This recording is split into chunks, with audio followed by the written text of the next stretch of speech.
ดยังเนี่ยอัดแล้วโอเคเริ่มต้นนะคะ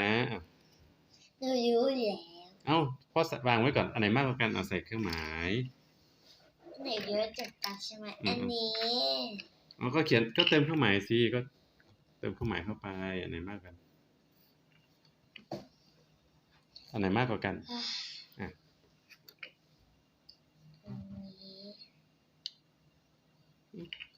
มันมองไม่เห็นใช้ปากกาที่เดียวมันจะมองไหมเราใหม่ไม่ใช่คันนี้เอาล่ะเปิดโอเคเติมคราวนี้เติมหนึ่งเลยและอันนี้อันไหนมากกว่ากันนี่จ้ะ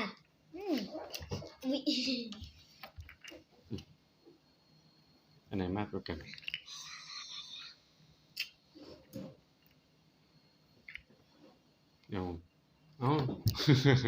ให้เติมเครื่องหมายไม่ได้เขียนตัวเลขเอาใหม่เอาตรงนี้กับช่องนี้ใหม่ช่องนี้ใหม่ไม่เขียนตัวเลขกาบาทกากบาทเอาไปอันไหนมากกว่ากันหรือฝั่งไหนมากกว่ากัน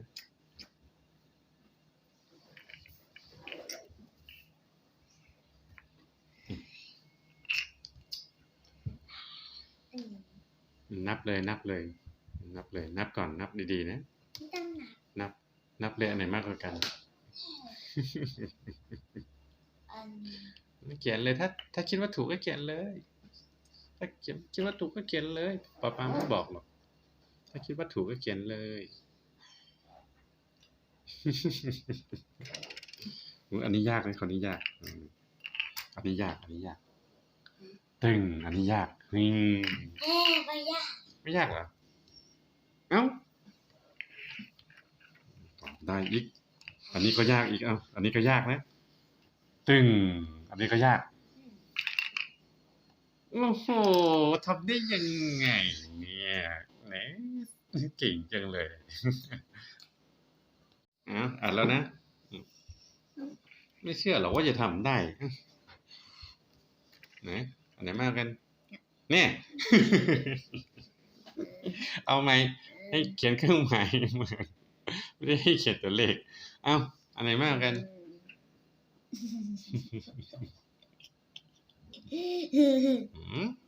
ใช่เลยจะไหนมากกัน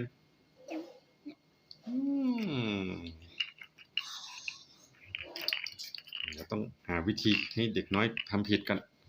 ผิดแน่นอนเลยข้อนี้ผิดแน่นอนเลยผิดแน่ๆเลยผิดแน่นอนเลย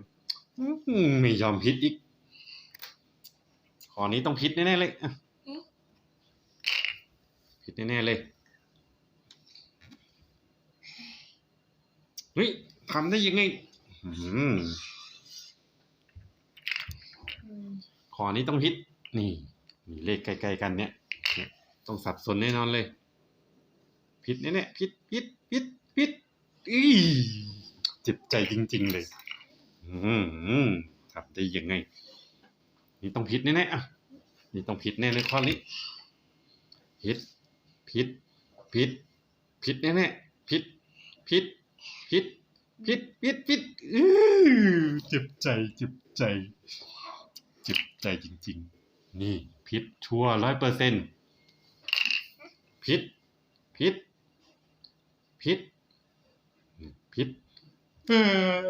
ม่ยอมผิดเลยรู้ได้ยังไงเนี่ยป้าอะไรตั้งโจทย์อย่างนี้ค่อยมองเห็นละตั้งโจทย์เองฝั่งนี้ฝั่งนู้นโอเคอุ้ยมันเป็น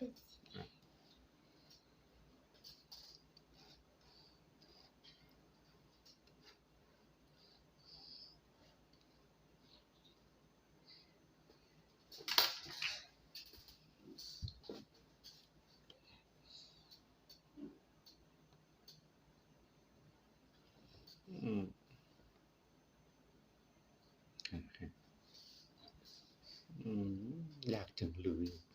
ป๊าป๊า อย่าล้อ ป๊าจะทำได้ไหมเนี่ย ไม่ใช่ เดี๋ยวเดี๋ยวเรา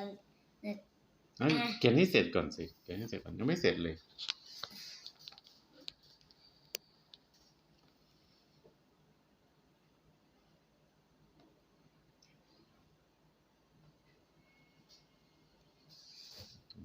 อีก2 ข้อ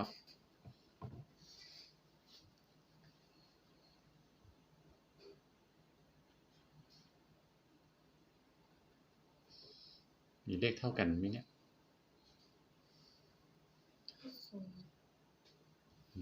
ป๊าป๊าจะทำถูกไหมเนี่ย อันนี้เหมือนกันนะ อ๋อ ไม่ใช่ อันนี้ต้องเป็นแบบนี้ อ้าวเหรอ ใช่ เดี๋ยว ตาเป็นแบบเนี้ยเนี่ยเป็น อ๋อโอเค นี่นะ โอเคเขาเรียกว่าเครื่องหมายเท่ากับ ใช่ อ๋อโอเคตอบได้หรือยังตอบได้ยัง ได้แล้ว แบบนี้นะเขียนแล้วนะ โอเค อันนี้2 กับ 1เหรอ เดี๋ยว เอ้า คราวนี้ อันนี้โอเคอันนี้2 กับ 1ต้องเขียนตัวนี้แน่นอนเลยถูกไหม สูตร นี่เหรอ ได้เหรอ ถูกเหรอ ตัวนี้ ไม่อันนี้ถูกไหมนี่ สูตร เอาเช็คก่อนถูกไหม อันนี้ คุณครูเช็คดี สูตร เช็คดีๆก่อนนี่ถูกไหมเนี่ย ถูก ถูกเหรออันไหนมากกว่ากัน อันนี้ แล้วพ่อเขียนอันนี้พ่อเขียนยังไงต้อง ไม่ใช่ต้องเขียนแบบนี้ไง อันนี้ถูก แล้ว ฮะ ถูกแล้ว แล้วมันถูกตรงไหนเนี่ยไหนอันไหนมากกว่ากัน ด้านไหน เลข2มากกว่า ใช่ แล้วมันต้องเขียนยังไง ก็เขียนตัวนี้ต่อ ในเขียนยังไง ไม่ใช่แบบนี้ เขียนแก้ให้หน่อยเขียนแก้ให้หน่อยเขียนแก้ให้หน่อยเขียนแก้ให้หน่อยอ๋ออย่างนี้แหละโอเคอันนี้4 กับ 3 ตัวนี้ อันนี้มากกว่าแล้วอย่างนี้เหรอถูกไหมเอ้าผิดอีกแล้วไหนแก้ให้หน่อยตัวนี้ อันนี้5 กับเดี๋ยวก่อน อะไรอันนี้5 กับ 6จะต้องทำให้สูตรนะ อ๋อข้อนี้ต้องให้ถูก เนี่ยอยู่ข้างล่างนะสุด อ๋อง่ายด้วย ใช่ อันนี้ต้องทำให้ถูกแล้วใช่ไหมอันนี้หรือเปล่า เดี๋ยวครูมา คุณครูจะไปไหนเนี่ย เดี๋ยวทำเองเลย อ๋อทำเองก่อนเลยแล้วจะทำถูกไหมเนี่ย เดี๋ยวครูแบบทำเลย คุณครูจะไปไหนอ่ะ เดี๋ยวไปดูบีอยู่ข้างๆเนี่ย เอ้าสอนอยู่ทำไปดูเบบีได้ยังไง ไปดูอยู่เนี่ย นะแล้วนักเรียนจะทำถูกไหมเนี่ย แล้วหันไปดูยังไง อ๋อดูใกล้ๆเหรอเอ้าข้อนี้เหรอ ใช่ 8 กับ 7นี่นักเรียนตอบอย่างเงี้ยถูกไหมเนี่ยมาเช็คด้วยเนี่ยนี่ถูกไหมเนี่ยถูกไหม8 กับ 7อันไหนมากกว่ากัน ถูกอยู่ อ๋อนี่เหรอแล้วอันนี้ถูกนี่9 กับ 0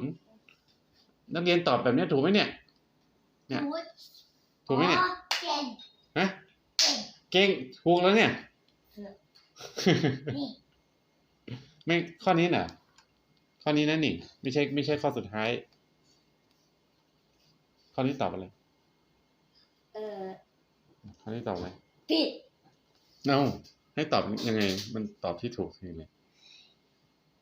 แต่สิ่งที่ให้ อ๋อแก้ให้อ๋อโอเค อ่ะ ขอบคุณ ตัวนี้ง่าย ตัวนี้ง่าย ตัวนี้ ไหนทำยังไงนะไหนทำให้ดูหน่อย นี่อยู่นี่ ไม่ทำเครื่องหมายเมื่อกี้เนี่ยทำมือก็ได้ เครื่องหมาย อ๋อเท่ากับ ใช่ อ๋อเท่ากับ นี่เหรอถูกยัง เสร็จแล้ว ไหนทำเครื่องหมายเท่ากับยังไงนะทำไมอ๋อโอเคถูกแล้วเหรอเอาให้คะแนนหน่อยครับให้คะแนนหน่อยให้คะแนนหน่อยนะครับคุณครูโอ้ได้อะไรนี่ เองเดียว โอ้ได้เอโอ้เสียดายไม่ได้เอบวกเลย ถูกอันนี้ อ๋ออันนี้มันผิด ใช่ กับอันนี้เหรออันนี้ก็ผิดไม่ได้เลยคุณครูเนี่ย เดี๋ยว คุณครูไม่ให้เกรดเอบวกป๊าร้องไห้แน่ๆเลย เอาให้เหรอ โอ้ให้พิเศษแล้วดีจังเลย เอาอย่างนะ อ๋อเอาครั้งเดียว ใช่ โอเคเพราะตอบผิด ใช่ ขอบคุณค่ะคุณครูเย้